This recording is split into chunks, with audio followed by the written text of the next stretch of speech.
Today I'm going to be showing you the latest release from an Australian micro brand called Second Hour. This brand was set up in 2019 by husband and wife Peter and Akira. Based in Melbourne, Australia, they're making original design watches. The sort of watches that I think are going to appeal to many of you. They're offering free international shipping with DHL with all their watches, a 2-year international warranty, and 10% off orders when you sign up to their newsletter. And they haven't hung about. In those 4 or 5 years, they've designed and produced and sold quite a few watches already. This is the Settelberg version 2, so a remake of a watch that they've made before. And it's an incredibly well finished, refined field watch. Well, their sort of take on a field watch. There is some marketing on their website regarding the design and the case back. I'm not going to go into that because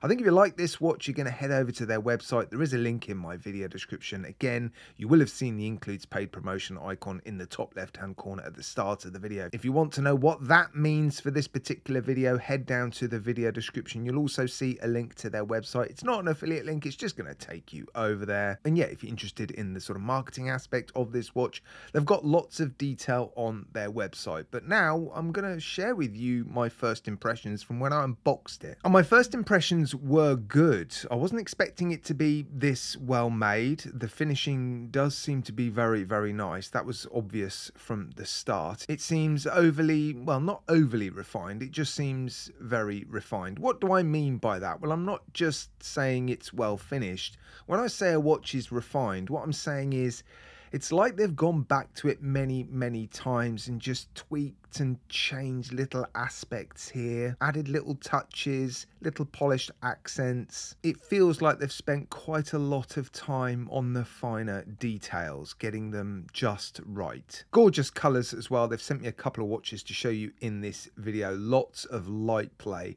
That was obvious from the start. This is, although it's a field watch, it is quite a sort of, well, dressy field watch, isn't it? Great bracelet as well. That was apparent immediately. And the lume, it's a little bit like those sort of blocks of lume that we're starting to see on watches. I've seen a couple of watches now, a Baltic Hermetique Tora and a Christopher Ward Lumiere, where the lume just seems to be cut out of solid blocks of lume. And although these don't sit quite as high as they do on the other two watches I've seen, the lume on this watch isn't filled into applied indices. It doesn't seem to be printed onto the dial. It's just sort of chopped out of a block and stuck on the dial, which means if you appreciate good lume, I think you're going to enjoy the lume display on this watch. The lume is pretty good. You'll see the lume degrading at the end of the video. So my first impressions were good. There's a lot to like about this watch. Some of the specifications I haven't shared with you yet. It's powered by Miyota 9015. There is a date complication at the 6 o'clock, so there's decent balance to the dial and, yeah, the second position on the crown, understandably. 100 meters of water resistance, screw down case back, screw down crown, flat sapphire crystal. I was only saying the other day, wasn't I? Not enough watches have flat sapphire crystal these days. Everybody seems to be putting double domed sapphire crystal on everything because it costs more money. But sometimes, you know, a piece of flat sapphire crystal is all we need. 6 internal layers of AR coating as well. BGW9, solid everything. So solid end links, solid links, milled clasp, a substantial clasp, double-ended quick release spring bars, screw pins, and an on-the-fly adjustment system in that clasp as well with 5 positions. And all the steel has been hardened. The case, the bracelet, and the clasp has an HV rating of 1200. You don't often see that, do you? And with a field watch like this, with this many polished accents and sort of crisp corners and changes from brushing to polishing,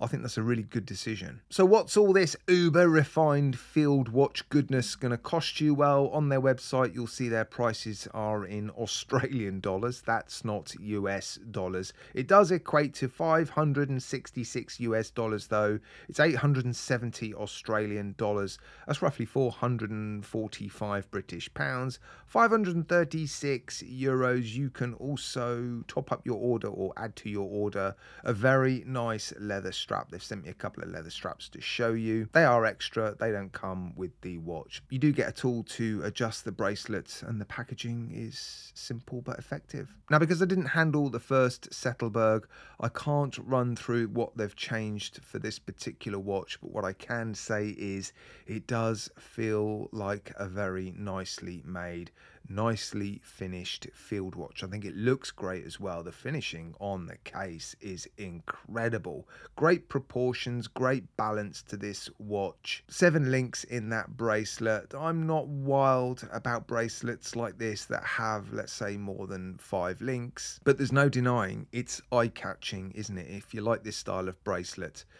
yeah, I think you're going to really appreciate this watch. The finishing seems to be very nice all around, on the clasp, on the bracelet, on the case, the dial. Great hands on this watch as well. Dual facet polished hands, lots of sunburst effect on that sort of center ring on the dial. So lots of light play, not just from the case, the bracelet, and to some degree the clasp, but also on the face of the watch. But then it's also legible, isn't it? You've got those big numbers, a very clear chaptering around the outside of the dial, a bright red tip to the seconds hand.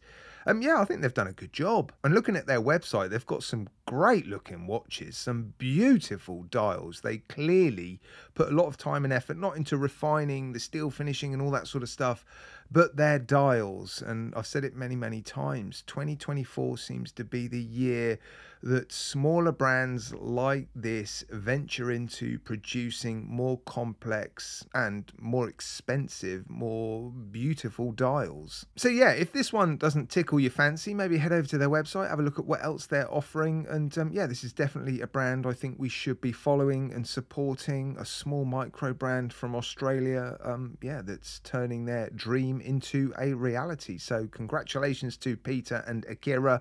I definitely look forward to seeing what else they do in the future. Right guys, as always, thanks for watching. Let me know what you think of the watch and the video.